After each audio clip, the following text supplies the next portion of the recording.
Europe 1, il est 5h34. Les dirigeants européens se retrouvent en sommet ce matin, sans doute le dernier en visioconférence et le premier consacré à la relance de l'après-crise. La Commission a proposé un plan de 750 milliards d'euros avec un endettement commun. Mais les pays du Nord, surnommés les frugaux ou les radins, restent très réticents à l'idée de payer pour ceux du Sud. C'est notamment le cas des Pays-Bas. À Bruxelles, Isabelle Horry.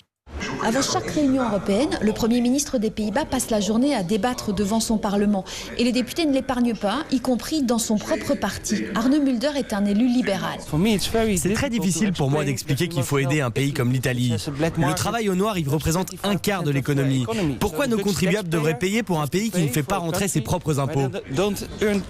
Pourtant, la prospérité des Pays-Bas repose sur leurs exportations. S'ils veulent des clients pour leurs services ou leurs fleurs, ils ont besoin du Sud.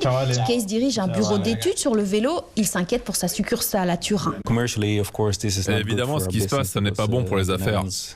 Parce qu'en Italie, maintenant, les Pays-Bas sont vus comme un pays radin, qui n'aurait aucune empathie. Et ça n'est pas vrai.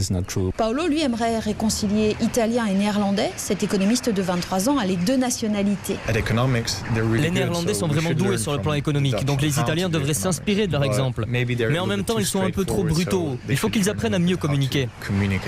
Ces derniers jours, plus de 6 Néerlandais sur 10 disaient toujours franchement non au plan de solidarité européenne.